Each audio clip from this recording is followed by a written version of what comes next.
সাল্লাল্লাহু আলাইহি ওয়াসাল্লাম বলছেন, তিলকাল মালাইকাতু দানাত লিসাউতিক, তারা ছিল ফেরেশতাদের একটা দল যারা তোমার সুন্দর তেলাওয়াত শুনে তাসবিহ তারতিলের সাথে বিশুদ্ধ সুররিত কণ্ঠের তেলাওয়াত শুনে আসমান থেকে তোমার কাছে আসছিল, তোমার কোরআন তেলাওয়াত শুনবে। তাই ওয়ালাউ আসবাহতা ইয়ানজুরুন নাসু ইলাইহিম, তুমি যদি সকাল পর্যন্ত তেলাওয়াত করতে থাকতে, তাহলে অন্যান্য সাহাবীরা, অন্যান্য মানুষেরা সকালে ওই ফেরেশতাদেরকে তোমার পাশে দেখতে পেত। লা তাতাওয়ারা মিনহুম, ফেরেশতারা তোমার কোরআন তেলাওয়াত শুনছে, মানুষেরা দূরে দাঁড়িয়ে থেকে ফেরেশতাকে দেখছে। লা তাতাওয়ারা মিনহুম, ফেরেশতারা মানুষকে দেখে পালিয়ে যেত না, নিজেদেরকে আত্মগোপন করত না। সুবহানাল্লাহ। কোরআন তেলাওয়াতের ফজিলত, কোরআন শ্রবণের ফজিলত এরকম। তাহলে যারা কোরআন তেলাওয়াত করছে, নিজে পাঠ করছে, তার কত ফজিলত রয়েছে। কোরআন তেলাওয়াতের ফজিলতের দিকে যদি যাই, তাহলে আমরা প্রথমেই কোরআনের একটা অক্ষর পাঠের ফজিলত বলবো। হাদিসে এসেছে عن أنس بن مالك رضي الله تعالى عنه قال قال رسول الله صلى الله عليه وسلم, رسول صلى الله عليه وسلم বলেছেন, من قرأ حرفا من كتاب الله فله به حسنة والحسنة بعشر أمثالها, কেউ যদি কোরআনুল কারীমের একটা অক্ষর পাঠ করে, তাহলে তাকে একটা অক্ষরের বিনিময়ে 10টা নেকি প্রদান করা হবে। সুবহানাল্লাহ। লা আকুলু আলিফ লাম মিম হারফ, আমি এই কথা বলবো না যে আলিফ লাম মিম হারফ, বরং আলিফুন হারফুন লামুন হারফুন মিমুন হারফ। অর্থাৎ আমি যখন তেলাওয়াত করলাম আলিফ লাম মিম, আমার হাসানায় এই 3টা অক্ষর তেলাওয়াত করার বিনিময়ে 30 নেকি লেখা হয়েছে। সুবহানাল্লাহ। একটা অক্ষর তেলাওয়াত করলে কত নেকি? পিছনের মানুষেরা শুনতে পাচ্ছেন না? একটা অক্ষর তেলাওয়াত করলে কত নেকি? মনে রাখতে হবে, ভুলে যাওয়া চলবে না, প্রত্যেকটা ফজিলত মনে রাখতে হবে। এবার আসেন আরেকটা হাদিসে, عن عقبة بن عامر رضي الله تعالى عنه قال خرج رسول الله صلى الله عليه وسلم ونحن في الصفة, রাসূল সাল্লাল্লাহু আলাইহি ওয়াসাল্লাম তার বাড়ি থেকে বের হলেন, আর আমরা মসজিদে নববীর ছায়াতলে অবস্থান করছি।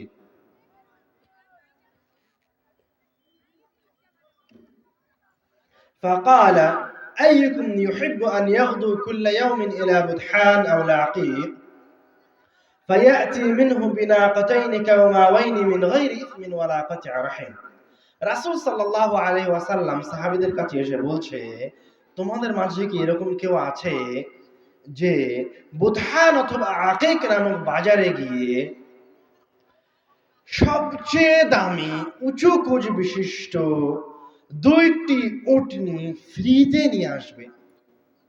এরকম কেউ কি তোমাদের মাঝে আসে?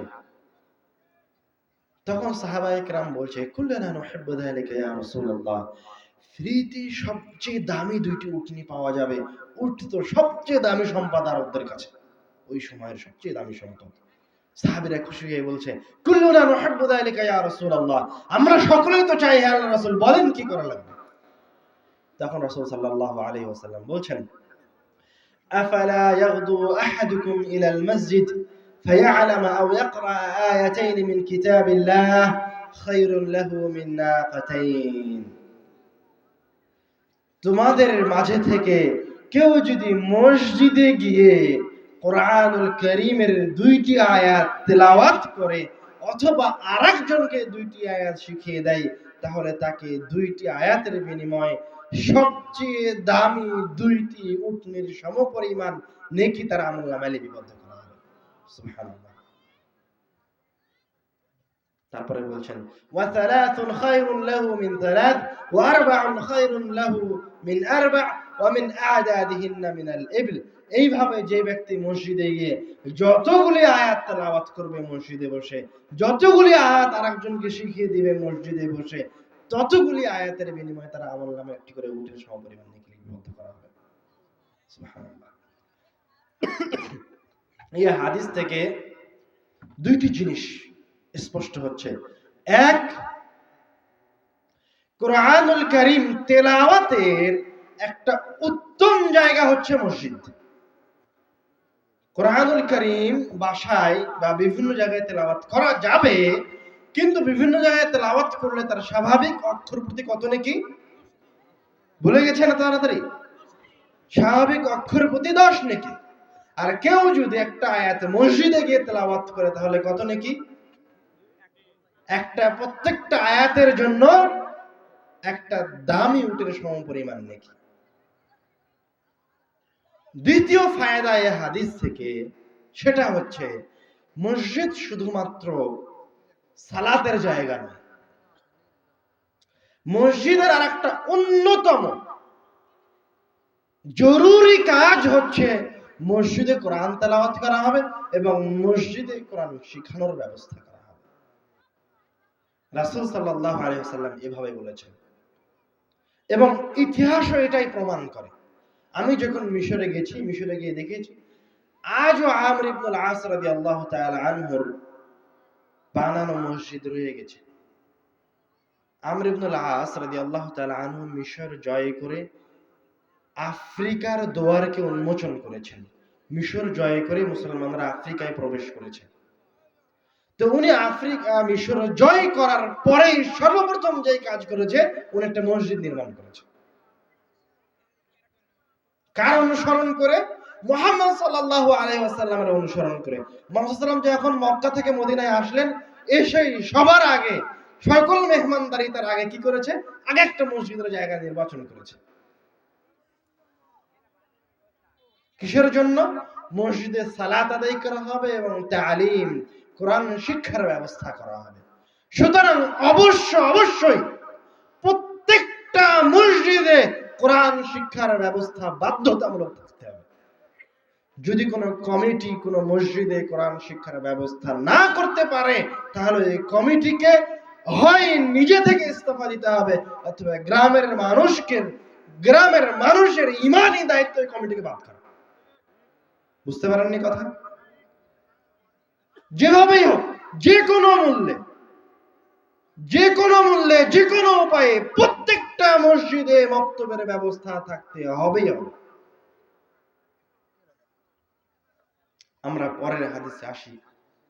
রাসূল সাল্লাল্লাহু আলাইহি ওয়াসাল্লাম কোরআনের ফজিলতে অনেক হাদিস বলেছেন। তার মাঝে গুরুত্বপূর্ণ আরেকটি হাদিস, রাসূল সাল্লাল্লাহু আলাইহি ওয়াসাল্লাম বলছেন, ইন্না লিল্লাহি আহলিনা মিনান নাস। আল্লাহ রাব্বুল আলামিনের একটা পরিবার রয়েছে এই জমিনের উপরে। আল্লাহ রাব্বুল আলামিনের পরিবারের কিছু সদস্য এই জমিনের উপর বসবাস করে। সাহাবীরা জিজ্ঞাসা করছে, মান হুম ইয়া রাসূলুল্লাহ, তারা কারা হে আল্লাহর রাসূল? যারা এই জমিনে বসবাস করে মহান রাব্বুল আলামিনের পরিবারের সদস্য। তখন রাসূল সাল্লাল্লাহু আলাইহি ওয়াসাল্লাম বলেছেন, আহলুল কুরআনি হুম আহলুল্লাহি ওয়া খাসাতুহু। এই দুনিয়াবী জীবনে বসবাস করে, এই জমিনের উপর বসবাস করে মহান রব্বুল আলামিনের পরিবারের সদস্য হচ্ছে তারাই যারা কোরআনুল কারীমকে তাদের অন্তরে লালন পালন করে, যারা রাসূল সাল্লাল্লাহু আলাইহি ওয়াসাল্লাম যেভাবে কোরআনকে বুঝিয়ে দিয়েছেন সেইভাবে কোরআন মাজিদ বোঝার চেষ্টা করে। তারা হচ্ছে এই দুনিয়াতে বসবাস করে মহান রব্বুল আলামিনের পরিবারের সদস্য। শুধু তাই নয়, ওয়া খাসাতু, তারা হচ্ছে মহান রব্বুল আলামিনের কাছে বিশেষ ব্যক্তি, ভিআইপি ব্যক্তি। আরেকটা হাদিসে এসেছে, রাসূল সাল্লাল্লাহু আলাইহি ওয়াসাল্লাম বলছেন, ইকরাউল কুরআন, তোমরা কোরআন তেলাওয়াত করো। فإن الله تعالى لا يعذب قلبا مع القرآن। যে অন্তর, যে আত্মা, যে ব্যক্তি কোরআন মুখস্থ করেছে, আল্লাহ রাব্বুল আলামিন তাকে কোনদিন শাস্তির সম্মুখীন করবেন না। তারপরের অংশ আরো গুরুত্বপূর্ণ। আমরা বিভিন্ন বিপদ থেকে বাঁচার জন্য বিভিন্ন মাধ্যম, বিভিন্ন উপায় অবলম্বন করি। যেমন যখন বন্যা চলে আসে তখন আমরা আশ্রয় কেন্দ্রে অবস্থান করি। যখন আমাদের সৈন্যবাহিনীরা যুদ্ধে যায় তখন বুলেট প্রুফ জ্যাকেট পরিধান করি। যখন জোরে ঝড় বৃষ্টি আসে তখন শক্ত বাড়ির ছাদের নিচে গিয়ে আশ্রয় গ্রহণ করি। আর রাসূল সাল্লাল্লাহু আলাইহি ওয়াসাল্লাম হাদিসে বলে দিচ্ছেন, ওয়া ইন্না হাযাল কুরআনা মা'দাবাতুল্লাহ ফামান দাখালা ফীহি ফাহুয়া আমিন। হে আমার মুমিন বান্দা, হে আমার মুসলমান বান্দা, জেনে রাখো, ইন্না হাযাল কুরআনা মা'দাবাতুল্লাহ, তোমাদের জন্য সেফ হাউস হচ্ছে, তোমাদের জন্য নিরাপত্তার জায়গা হচ্ছে কুরআনুল কারীম। ফামান দাখালা ফীহি ফাহুয়া আমিন, যে ব্যক্তি এই মহান রব্বুল আলামিনের এই মেহমানখানায় প্রবেশ করলো, যে ব্যক্তি কোরআনের মাধ্যমে আল্লাহ রাব্বুল আলামিনের কাছে আশ্রয় চাইলো, ফাহুয়া আমিন, স্বয়ং মহান রব্বুল আলামিন তার নিরাপত্তার ব্যবস্থা করবেন। সুবহানাল্লাহ, এর নাম কোরআন মাজিদ। এখন আমরা আসি কোরআনুল কারীমের বিভিন্ন সূরার ফজিলতের দিকে। আল্লাহ রাব্বুল আলামিন আমাদের জন্য কোরআন তেলাওয়াতকে সহজ করতে চেয়েছেন। আমি আপনি চাইলেই 30 পারা কোরআন নিয়মিত তেলাওয়াত করতে পারবো না। কোরআনের তো অনেক ফজিলত যেগুলো আস্তে আস্তে আসতে থাকবে, কিন্তু আমাদের পক্ষে তো পূর্ণ কোরআন মাজিদ একবারে তেলাওয়াত করা সম্ভব নয়, একথা আল্লাহ জানেন। এবং আল্লাহ রাব্বুল আলামিন রহিম, রহমান, তিনি অনেক দয়ালু। তিনি আমাদের জন্য কোরআন তেলাওয়াতকে সহজ করে দিচ্ছেন। কিভাবে দেখেন, عن أبي الدرداء رضي الله تعالى عنه قال قال رسول الله صلى الله عليه وسلم رسول صلى الله عليه وسلم বলছেন, أيعجز أحدكم أن يقرأ في ليلة ثلث القرآن। তোমাদের মাঝে কি, রাসূল সাল্লাল্লাহু আলাইহি ওয়াসাল্লাম সাহাবীদেরকে জিজ্ঞাসা করছে, তোমাদের মাঝে কি এরকম কোন ব্যক্তি আছে যে এক রাত্রে, নিয়মিত রাত্রে 10 পারা কোরআন তেলাওয়াত করতে অক্ষম? তোমাদের মাঝে কি এরকম কোন ব্যক্তি আছে যে প্রত্যেক রাত্রে 10 পারা কোরআন তেলাওয়াত করতে পারে না? তখন সাহাবীরা বলছে, কাইফা যালিকা ইয়া রাসূলুল্লাহ, 10 পারা কোরআন তেলাওয়াত করা এক রাতে সে কি চারটিখানি কথা? তাকে সম্ভব হে আল্লাহর রাসূল? এবার রাসূল সাল্লাল্লাহু আলাইহি ওয়াসাল্লাম কি বলছে দেখেন। রাসূল সাল্লাল্লাহু আলাইহি ওয়াসাল্লাম বলেছেন, কুল হুয়াল্লাহু আহাদ তা'দিলু সুলুসাল কুরআন। হে আমার সাহাবী, তোমরা শোনো, তোমাদের মাঝে থেকে কেউ যদি শুধু কুল হুয়াল্লাহু আহাদ এই সূরাটি একবার তেলাওয়াত করে, তাহলে তার আমলনামায় কোরআনুল কারীমের 10 পারা তেলাওয়াত করার সমান নেকি লিপিবদ্ধ করা হবে। তাহলে কেউ যদি সূরা ইখলাস কুল হুয়াল্লাহু আহাদ 3 বার তেলাওয়াত করে, তাহলে পুরো কোরআনুল কারীম তেলাওয়াত করার সমান নেকি পাবে। সুবহানাল্লাহ, এইভাবে আল্লাহ রাব্বুল আলামিন কোরআন তেলাওয়াতকে সহজ করে দিয়েছেন। عن أمامة الباهلي رضي الله تعالى عنه قال قال رسول الله صلى الله عليه وسلم رسول صلى الله عليه وسلم বলেছেন, من قرأ آية الكرسي دبر كل صلاة مكتوبة لم يمنعه من دخول الجنة إلا الموت। দেখেন, চমৎকার একটা হাদিস, মনোযোগ সহকারে শুনেন, চমৎকার একটা হাদিস। রাসূল সাল্লাল্লাহু আলাইহি ওয়াসাল্লাম বলছেন, তোমাদের মাঝে থেকে যে ব্যক্তি 5 ওয়াক্ত ফরজ সালাতের পরে আল্লাহু লা ইলাহা ইল্লা হুয়াল হাইয়ুল কাইয়্যুম শুধুমাত্র এই আয়াতটি শুরু থেকে শেষ পর্যন্ত তেলাওয়াত করে, লাম ইয়ামনাহু মিন দুখুলিল জান্নাতি ইল্লাল মাউত, সেই ব্যক্তি মৃত্যুবরণ করা মাত্রই জান্নাতে প্রবেশ করবে। এই হাদিসের ইবারতের দিকে যদি লক্ষ্য করেন, তো রাসূল সাল্লাল্লাহু আলাইহি ওয়াসাল্লামের কথা আরো বেশি শক্তিশালী। কেমন শক্তিশালী জানেন? আরবি ভাষাকে তো আর সরাসরি অনুবাদ করা যায় না, আরবি ভাষার ভাব অর্থ হয়। রাসূল সাল্লাল্লাহু আলাইহি ওয়াসাল্লাম এভাবে বলছে, লাম ইয়ামনাহু মিন দুখুলিল জান্নাতি ইল্লাল মাউত, এই ব্যক্তিটা 5 ওয়াক্ত সালাতের পরে আয়াতুল কুরসি তেলাওয়াত করে, তো ওই এখনো তারা জান্নাতে ঢুকতে পারেনি কেন? ওই এখনো মরেনি তাই। চিন্তা করতে পারেন, কল্পনা করতে পারেন, ও এখনো জান্নাতে ঢোকেনি কেন? মরেনি তাই। মরলেই তার জন্য জান্নাত। সুবহানাল্লাহ। তাহলে কোন আয়াত তেলাওয়াত করলে জান্নাত? আয়াতুল কুরসি। পিছনের মানুষেরা মনে হয় বুঝতে পারেনি আমাদের কথা। কোন আয়াত 5 ওয়াক্ত সালাতের পরে তেলাওয়াত করলে জান্নাত পাওয়া যাবে? আয়াতুল কুরসি। সূরা বাকারার একটা আয়াত, যে আয়াতটা শুরু হয়েছে আল্লাহু লা ইলাহা ইল্লা হুয়াল হাইয়ুল কাইয়্যুম দিয়ে। আপনারা কি আমাদের কথা শুনতে পাচ্ছেন পিছনের? কোন আয়াত 5 ওয়াক্ত সালাতের পরে তেলাওয়াত করলে সরাসরি জান্নাতে যাওয়া যাবে?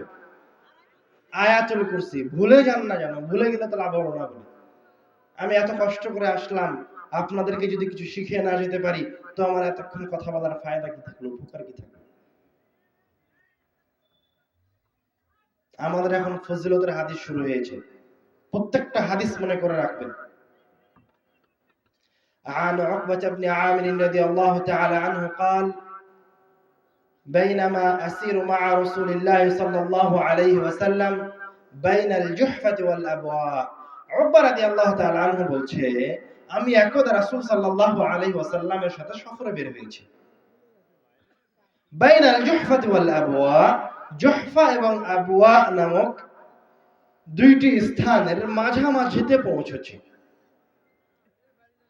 ফাতাগাশশাতনা রিহুন ওয়া যুলমাতুন শাদীদা। এমত অবস্থায় প্রচন্ড ঝড় শুরু হলো, এমন ঝড় শুরু হলো যে চতুর্দিকে অন্ধকার হয়ে গেল, ভয়ঙ্কর পরিবেশ সৃষ্টি হলো। فجعل رسول الله صلى الله عليه وسلم يتعوذ بأعوذ برب الفلق وأعوذ برب الناس।